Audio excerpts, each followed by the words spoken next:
Hello. अब खुद ही गिरना है और खुद ही उठना है। हेलो। खुद ही रोना है और खुद ही अपने आप को दिलासा देना है। किसी भी सफर में कामयाबी के लिए वक्त ज्यादा लग सकता है, जो भी लगातार चलेगा वो पहुंच जाएगा। यस। और जो भी लगातार चलतियां होंगी वो गिरेगा। हेलो।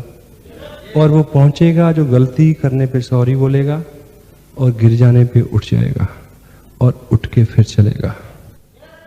आरसीएम बिजनेस में आपको रॉयल्टी मिले, टेक्निकल मिले, मिलेगी, जरूर मिलेगी, 1000% मिलेगी अगर आप लगातार चले। लगातार चलोगे तो गिरोगे, गिरोगे तो एक ही नियम है, कामयाबी का सबसे बड़ा नियम जो दुनिया के प्रत्येक क्षेत्र में हर व्यक्ति के काम आया, जिस नियम को फॉलो करके दुनिया में जब से दुनिया बनी है लाखों करोड़ों लोग कामयाब हुए, वो नियम है केवल एक, चलो, भागो, गिरो तो उठ जाओ, उठ जाओ।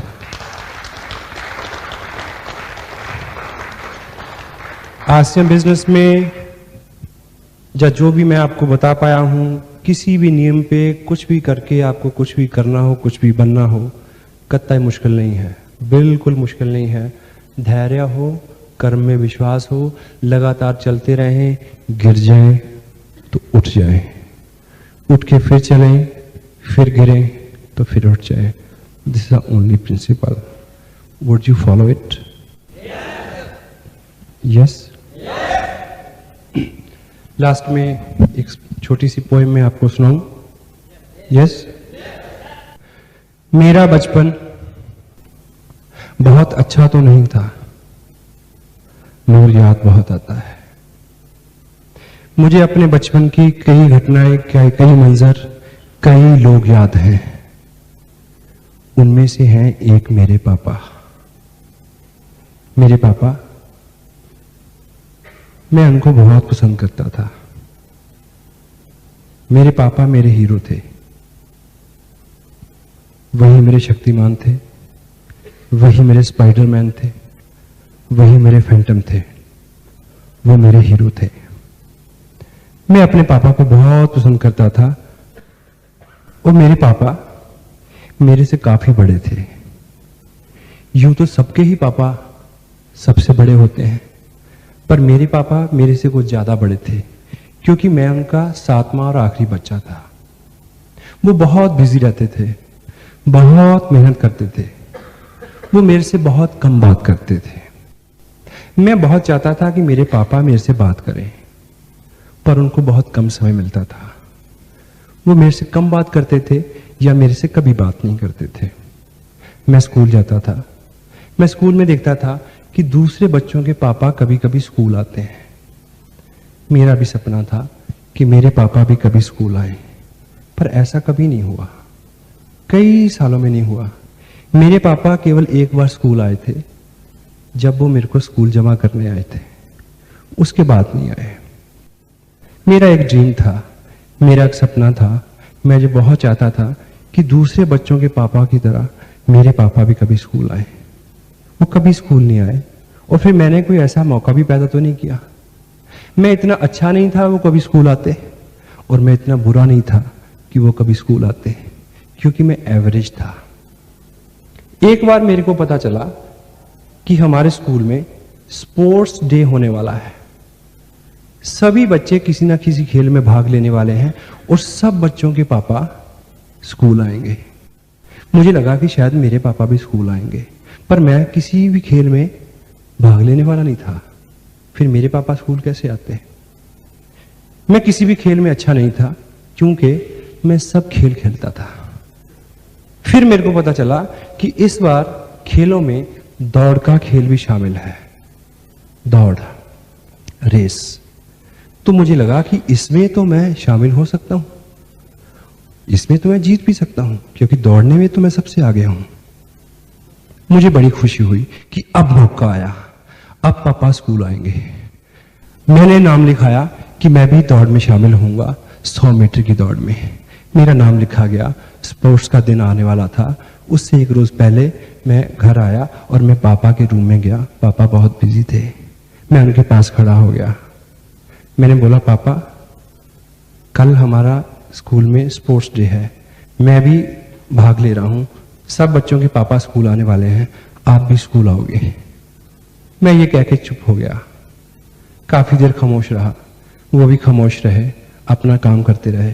काफी देर बाद उन्होंने वो जवाब दिया जिसकी मुझे उम्मीद थी कि चल अपना काम कर। मैं निराश होकर उनके कमरे से बाहर आ गया।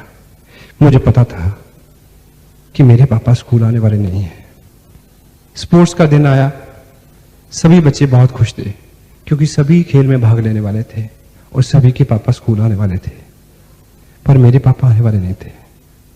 खेल का समय हुआ, सभी बच्चे दौड़ वाली रेखा पे आके खड़े हो गए। सबके पापा सामने खड़े थे, सभी बहुत खुश थे। खड़ा तो मैं भी था, पर मैं खुश नहीं था। दौड़ शुरू होने की सीटी बजी, 1 बजी, दूसरी बजी, तीसरी बजी तो मैंने सामने देखा पापा सामने हैं। मेरे को बहुत खुशी हुई। मुझे लगा अब मैं जरूर जीतूंगा। सब बच्चे भागे, मैं सबसे तेज भागा, लेकिन क्या हुआ कि मैं 10 कदम भागने के बाद गिर गया। मैं उठा और फिर भागा, उठा फिर भागा, फिर गिरा, फिर उठा, फिर भागा, फिर गिरा, फिर उठा, फिर भागा, फिर गिरा। अब क्या हुआ? अब तो मैं दौड़ शोर की रेखा से 10 गज पहले ही गिर गया। मैंने देखा सभी बच्चे शोर की रेखा पे पहुंच चुके हैं और सभी बच्चे अपने अपने पापा की बाहों में झूल रहे हैं। मैं गिर चुका था। अब की बार मैं उठ के भागा नहीं, सिर्फ चला, आंखें नीची करके। मैंने देखा कि मेरे पापा मेरी तरफ बढ़ रहे हैं, मैं उनकी तरफ बढ़ रहा हूं। मेरा पूरा शरीर ठंड से सुन्न था, पूरा बदन कांप रहा था, मेरे गाल शर्म से लाल हो चुके थे। मैंने बढ़ते बढ़ते पापा के कदमों को आगे आते देखा और उनकी टांगों से चिपक गया और मैंने बोला, पापा आई एम सॉरी पापा, मैं हार गया, आई एम वेरी सॉरी। पापा ने मेरे को उठा लिया, गले से लगाया जैसे पहली बार लगाया हो और मेरे कान में बोला कि बेटे तुमने एक चीज नहीं देखी कि तुम इस दौड़ में 5 बार गिरे और 5 बार उठे, तुम 5 बार जीते हो, 5 बार। ये सब बच्चे तो इस दौड़ में 1 बार जीते हैं और तुम 5 बार जीते हो।